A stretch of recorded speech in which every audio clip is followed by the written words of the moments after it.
Welcome, everybody. It's another indie night. And I actually had the pleasure of bringing back an old friend. Back when I was really starting my Instagram account and I was getting everything going there, I made a friend named Wilson with CnS Comics, and he was working on a Kickstarter. This was actually just all kind of beginning at that point in time. And now, a year later, he's come back to help me really kick things off with my YouTube account. So, Wilson, Deja welcome, vu. man. How's it going, Phil? The one true nerd king himself. Oh, you're the Cosmic King. So, I mean, this is just a royal court right now at the moment. Right, right. It's just the That's an perfect moment. awesome title that I inherited. I'm claiming it all day long, though. Shout out to my main man D from FTO Nerd Talk for crowning me the Cosmic King. So It's love always that. good when somebody gives you the title. It's when you take it for yourself, you have to kind of wonder, Right, right. I gave it when somebody like, "Hey, your nerds are calling you, Phil." When I was getting a bunch of messages on my phone, it was like you're their king or something like that at one point. And it was like, "Oh, nerd king." I took it from that, but that was sarcasm. So I don't know if Right. it's as cool as yours then, because mine I was don't born out know. of disdain. Look, to me, anybody that picks up their nickname and it doesn't turn out to be one that you have to do this about later on in life, because we all have those nicknames too. This is one of the better nicknames I've had in life, so I'm taking This the is true. moment to This is embrace. true. So how you been? How are things been? Oh man, incredible. We've been up to a lot of work, of course, but you met Kimney, and we brought Kimney and Spetty on. We've been doing our CNS Comics Tonight show on Facebook each Friday, which has been a lot of fun. But we've also teamed up with my main man, Izu. He is at Zuichi on Instagram, Zuiccy. And he has been doing all the 3D animation renders, kind of heading that effort for us and putting the teams together we need to do some of the really cool animated things that we've been doing. It's Awesome, man. going pretty exciting. The animation's a lot of fun.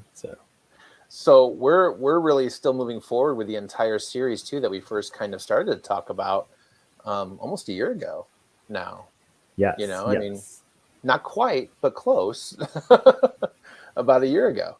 Yes, we had rolled out the captains, and we were in our third issue of the Tales of the Stars, and we're just about to drop the fourth issue, which is comparatively, I would just say a pure fight book. Um, it's going to be 32 total pages when it's all said and done. So we've got some secret pages that we haven't shown off to anybody that are still in the works. But Sash really threw down hard with this one. We paid a lot of homage to our nostalgia fill here, and it's going to leave people in a really interesting spot. So if you know anything about our universe and Talasha the Stars, she is a monster. She's a beast. She's powerful.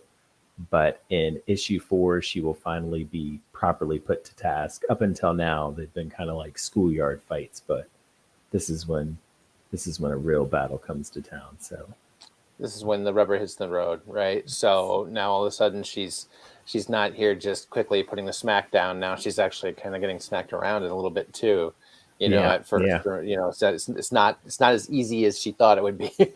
No more cakewalks from here. And the story really paces after this. This is considered the end of our first volume. Okay. So it will be the close of volume 1 for this arc, and volume 2 will begin. We'll be switching artists up for this series. Each volume will probably pop in a new artist. So JP will be picking up volume 2 of the Tales of the Stars. It will give it a different feel. No pun intended for Phil tonight, but it will give it a different feel, a different vibe, and kind of the story continues to develop, and you'll get more characters and a deeper development of Talasha as she begins to be impacted by the events around her and the different folks Are that you she'll looking encounter. to like expand that universe around Talasha too? Oh, for sure. Like there is, I could show you. There's a timeline. So where you're at right now is at the beginning of the second age. Essentially, Yeah. Talasha's advent into existence is like the end of the first age, beginning of the second. But there are Hmm. characters who come with all the history of the first age, and there are things that happen all throughout the story that kind of mold the third age, where you'll get to an Earth like world that's more Earth proper, kind of farther removed from all of this that has happened. But at the same time, you'll be able to see like the direct. If you've read all the other stories, you'll be like, oh man, look at this mess that they're in with all of this kind of deal. So it's really about setting up the backdrop for a much broader, bigger universe with a lot of different stories to be told. So before we get into the Kickstarter of issue 4, tell me a little bit about some of the things that, for those that haven't met Talasha up until this point, this is brand new to your Kickstarter, brand new to the CNS. Give us a little bit of background on her for everybody. So Talasha, or Talasha of the Stars, or goes by some of her other honorifics, the Immortal Queen Talasha. She is an immortal being, which in our universe, the TOS verse, means a lot of different things, but essentially it means they're like stronger, faster than the average being, and they do live forever and kind of heal from all wounds, save dismemberment. It's a whole different ball game. But that's a particular race of being within, the TOS versus an immortal. They all have one magical power, and hers is fearlessness. So Talasha is a being blessed by the stars, called into existence by the voice that speaks it, so tasked with slaying the last of the cosmic dragons. So that's kind of like the big overarching backdrop. But she is a strong-willed, take no crap, punch you in the jaw off the gate if she needs to type when you first meet her. And once you get to the end of the arc, it will all kind of coalesce into this like, it all comes together moment. Yeah, absolutely. So like on essentially she's an explorer, like the Silver Surfer, except not a pacifist. Right? No, like she's no, a space not wanderer, but she is not a pacifist. She has no problem mixing it up or exerting her will, and she kind of operates on her own whims. You'll see some other stories in like later on in the second age where you're like, well, what was she doing prior to showing up? She was watching. A lot of times she'll just be watching bad things happening. And you have to assume that she doesn't always intervene in the time she does. She does because she wants to, not because she has this like a deep moral obligation. She's not like Superman where she's like, oh, yes, I must save everyone. It's not that type of deal. She's a very singular person. She's about Talasha and doesn't have a lot of shame with that. So no. I mean, like you said, her gift is fearlessness. So very often when things do arise, she seems to be, when everything's going smoothly, very along for the ride. But as soon as it just takes any kind of turn, like, yeah, I'm not going to do that. No. That was the really answer. Not. You push again and you'll get met with a fist almost, right. So it's kind of like a Silver Surfer with a little bit of like a cosmic, more well-mannered Thor in some ways, at the same time with that almost Guardians of the Galaxy kind of vibe. It's a very cosmic feel with a very, with a very fantasy kind of, with the different kinds of different types of, trolls that everybody involved is so much more in depth than just a traditional kind of I want to say like fantasy tale. It's much more expansive. So I've been very impressed. High praise. Yeah. But yes, I love that commentary on a more well-mannered Thor, because she's not quite Thor has no tact. She'll just be out there getting drunk and getting into bar fights. She's not on that level, but she's not going to take any kind of insult. No, absolutely not.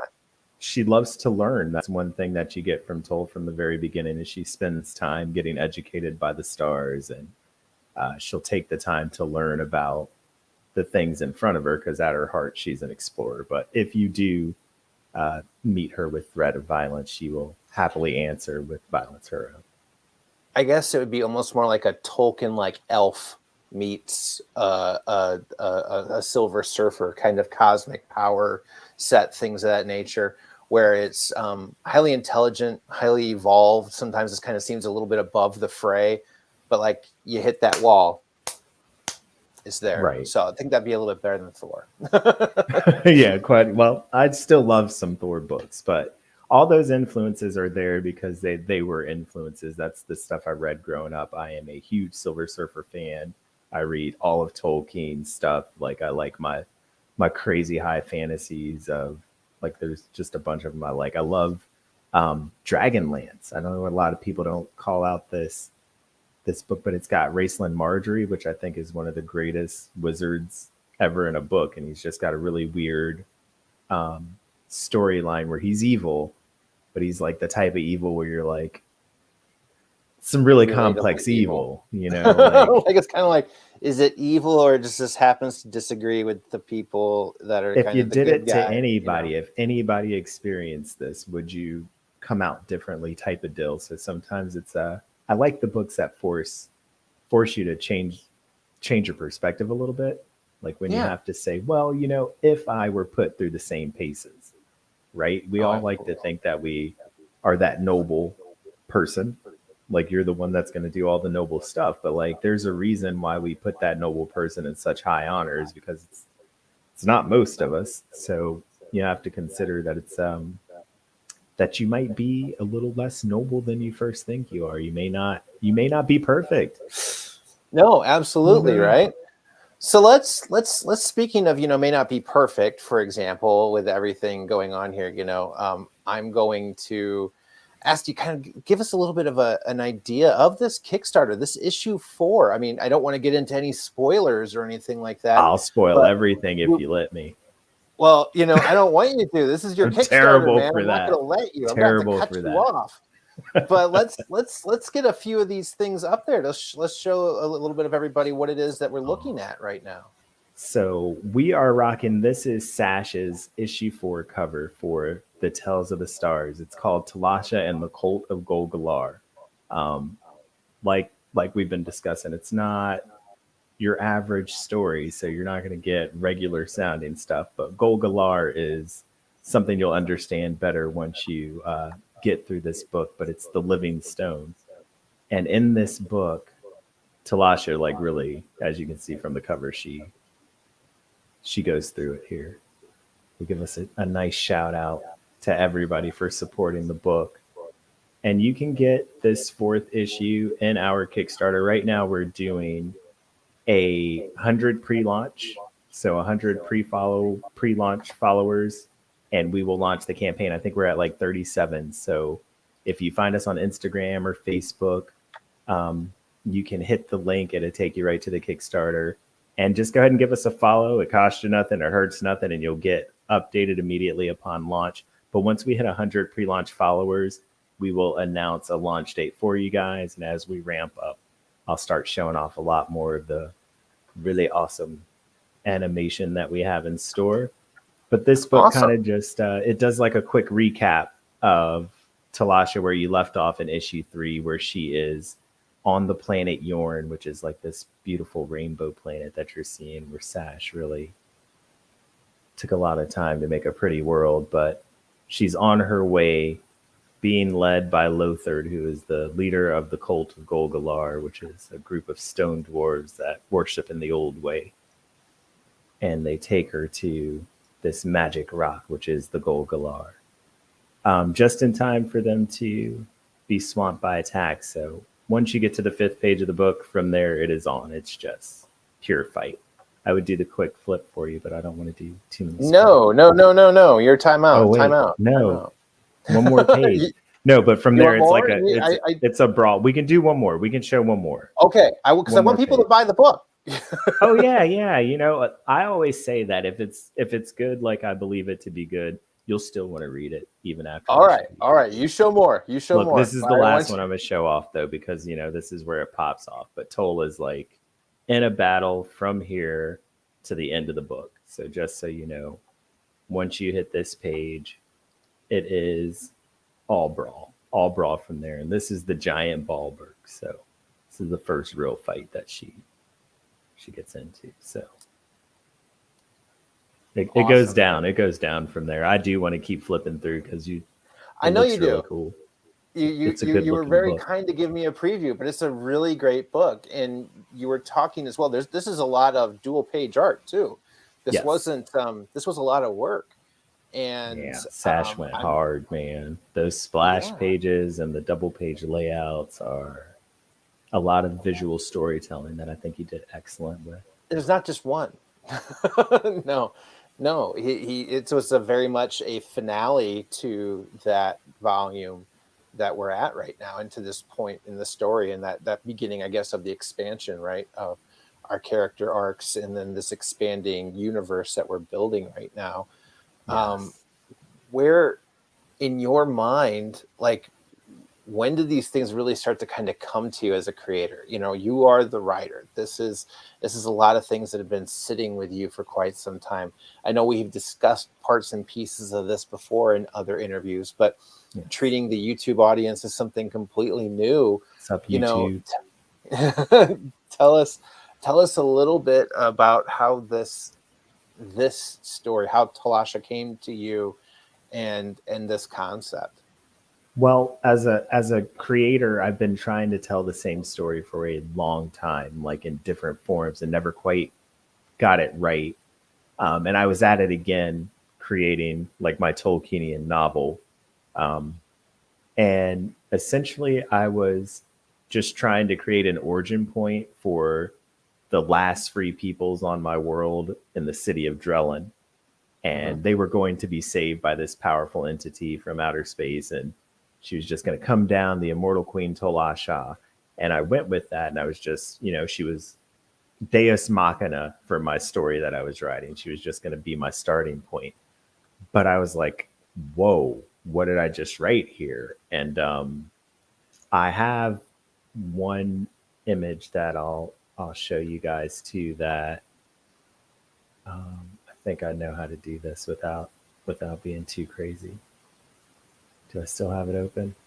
Oh, I don't have I can open it up for you real quick. Do you want me to reopen it? Wait, no, not the book. It's Okay. this my main man. Oh, there it is. I do have it somewhere. How do I add it? I think I got this. Click on share, and we can add it again. Share. I'm just going to share screen. Hold on. We'll share entire screen and be brave. Okay, it's this one. So I gave that original text to Kimney, and he read it, and this was the Tolasha that he drew from that. Wow. So, but she was just going to come down like this goddess type entity and wipe out all the bad and give powers to the last 5 people of Drellin, or 4 people of Drellin. And that was going to be like the origin point for these powerful people. And she was like essentially the sire of those powerful people. But I got caught up on her, and I wanted to see her like this, and I wanted other people to read about her and see what they produce, because like everybody who draws Toll draws like an amazing image. And as a writer, that just warms my little heart. It warms my little heart to have somebody just, artists, when they interpret your work like that, and it comes out like what Kimney just put down, or what Sash has done in issues 1 through 4 at this point. He's just had a beautiful volume of work, and you can just see the art become more passionate each book. And I'm like, yeah. And in 4, you just really see him go all in with Toll, and you see Toll go harder than you've ever seen her go. But it was a story that I always wanted to tell, and what I really realized I wanted to do was build a place where I could tell the rest of my stories. So like the Captains is another story that I wanted to tell, and it's not in the form that I originally wanted to tell it, but I found in this universe the ability to kind of transform and transmorph all the different stories that I ever wanted to tell into one big broad universe. So it's really easy to weave it all together, because it's kind of the one big story I always wanted to tell. So it's like That's awesome, man. Definitely. No, I that's really awesome. I mean, I enjoy I am a consumer. I am not a very imaginative person in that regard. So I always, um, it's always impressive when somebody really can take something that they have thought up independently and originally and articulate it and describe it in such a way that it can be brought into a physical reality. I mean, that's got to be a lot of it's gonna be a lot of pride in that too, and a lot of fear. I'm sure this probably keeps you up at night every once in a while. You're just like, oh, I'm really excited about this or that or this next point, or all these different little critical junctures it takes to get to that end game. Yes, especially when you start getting to the point where it gets beyond just the original love and art, and like now you're a publisher and you have two other creators' books that you're working on getting out, and you're maintaining an infrastructure that's ever growing, and you're like, hey, I might need to get these kids across the street to start putting in some labor for us, because it's a awesome thing, and at the same time it can be a little like, okay, wow, when we put out this next thing, like with this book, like it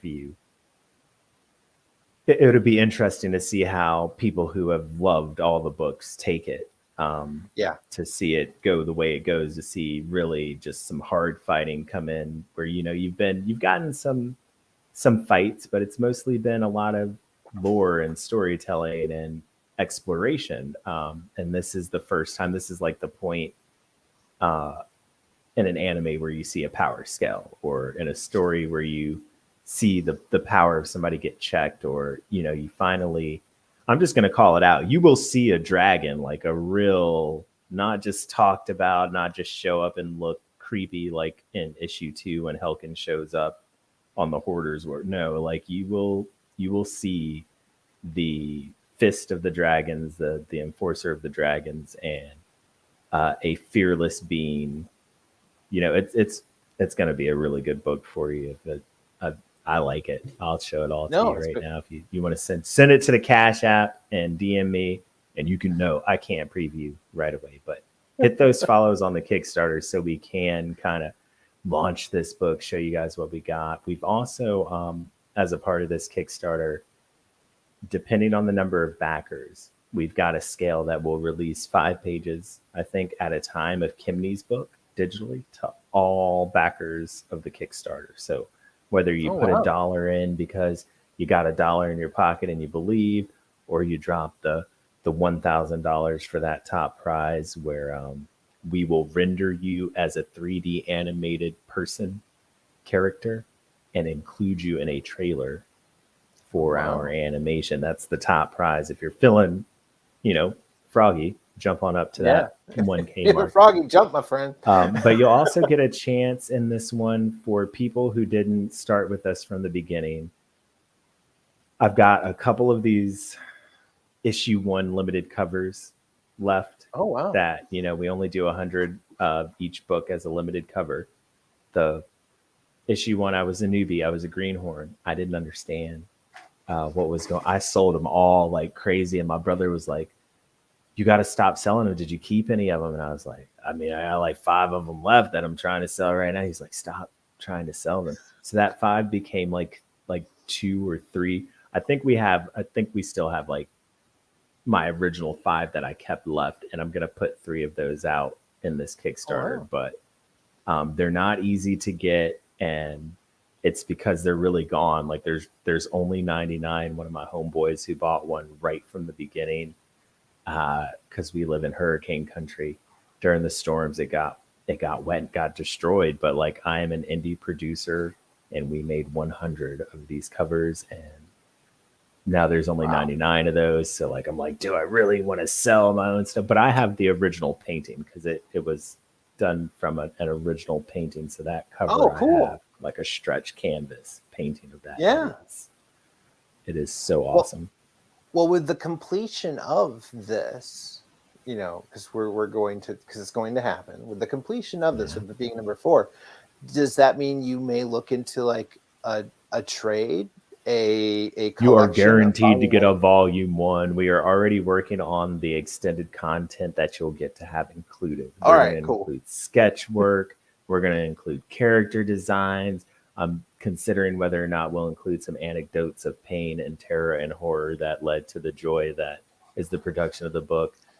Because at one point I had a cool artist that did great work, but disappeared on me, and I thought my project was dead. Like, we almost didn't make it here, and Sash came through on the rescue and lifted the project back up, finished the first book, and got us out the door. But I'm telling you, man, like, if it can be an adventure, and every good adventure has hardships. So, like, if you're in an adventure and there's not a moment where your horse gets stuck in the mud and you got to leave him behind.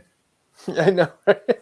Was it really an adventure if you sought no, trouble, nothing to really overcome? I mean, then it's just a Tuesday. That's all. Just any other Tuesday. It's just any other day if there is no thing to overcome, right? That's what's the spice of life. And that's one of the lines early in issue 1. The narration says, and Talasha went out to seek challenges, and what she found is that what you seek, you'll find. So if you seek challenge, you will find an answer to that challenge. They said in the Avengers and like that too, like, because what is it? Vision, our very strength invites challenge. Vision had, if you go back and watch, Vision had all the greatest lines in all those Avenger style movies. Yeah, he was the most philosophical of the sort, it seemed. The damn robot is the most philosophical out of this squad. Now, are you not trying to say something to me with that, right? Well, I mean, he also had the Mind Stone, though, too. So, I mean, is he really a robot, too? No, no, he wasn't. I don't know. Maybe they pulled it right out of him, and he was right back to being a robot again. He was the best of, well, that's true. That's true. Especially what they did in WandaVision at the end, where he turned into White Vision. Yeah, he was 100% cold until, they did the entire ship thing replacement. So yeah, no, I'm really excited for you, man. This has been a long time coming. How many years now has this been to get to this fourth volume? This is year 4 of official operation. We finished, I think we copywrote the full arc that we're putting out in 2016, and then turned into a business to figure out how to make a book after that. So we've been at it a while, and it's really finally coalescing. Like, we've got a good solid team of people who believe in the work that they're doing.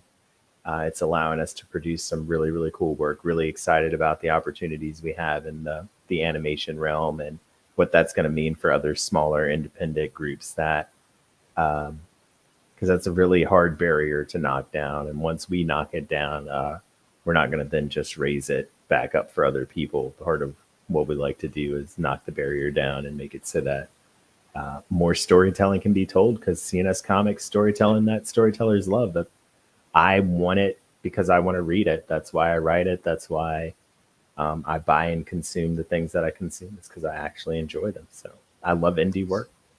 So you're actually then looking to expand that CnS family with other artists, other projects. So this isn't just one thing that CnS does. There's a lot of things in that mindset, correct?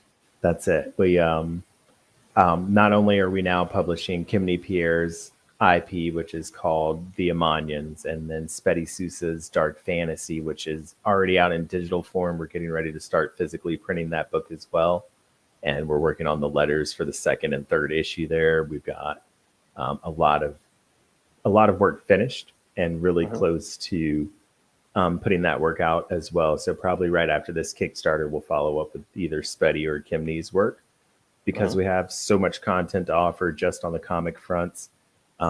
We've had a lot of great partnerships with the local comic book stores. So in North Carolina, which is our stomping grounds, we are now in 5 different locations. So shout out to my local comic book shops here in Wilmington at Memory Lane Comics. We are on the shelves in New Bern at Carolina Comics and More, in Greenville, North Carolina at Nostalgia Newsstand, and we have made our way across I-40 from the East Coast beaches, where I normally dwell, to the city folks out there in the capital, Raleigh. We're in Raleigh, North Carolina at Foundation's Edge, right across from North Carolina State University, and in Rollsville, which is a store that I absolutely love, at Fantastic Comics World. So check us out if you're local to North Carolina. We are starting to pop up everywhere. And if you're somewhere where we're not popping up, go tell your local comic book shop about it and tell them to hit us up. We have wholesale pricing and can get those books on the shelves with some extra swag and a little. Absolutely, man. And tell everybody too where they can find you on social. CnS Comics. You can Google us. You can find us on Instagram, Facebook. I'm on TikTok. I'm not on Twitter. I'm gonna figure that out. I'm not really good at social media. I'm figuring it out too, man. I got like 4 followers, so we'll get there. That's a lot to me. Like, imagine if 4 people showed up everywhere you went. You'd have an entourage. You would have an entourage. That is true. Yeah. I guess man can hope. Right. One day, I will have that entourage. I'll have 5 people. Maybe it'll be a small crowd. Oh, no. Now you need a bigger vehicle. Yeah, well, upgrade. That's probably in the cards one day too. I look like a minivan guy. But man, thank you so much for making it out again, Wilson. I really appreciate it. Always a pleasure. Glad to help kickstart this the is YouTube. kind of like the third meeting of CNS with me, so I feel like I'm getting to be a little bit of family here. So I'm really excited for you guys. Consider you so family. Keep me in the loop, and if there's ever anything I can do, just let me know. Love to crash with you guys on a Friday or something. Just we can definitely make that happen. And thank you for doing what you do for the indie community and shining a light on the books and the work that we do and create, and for all your other content too. So like I'm also a fan of the great work that you do outside of it. But thank you for being the Nerd King, man. I appreciate it, and you guys make it really easy for me to shine a light on things when you're doing such a good job already. So no, really sincerely appreciate it. And everybody, thank you for joining us this evening.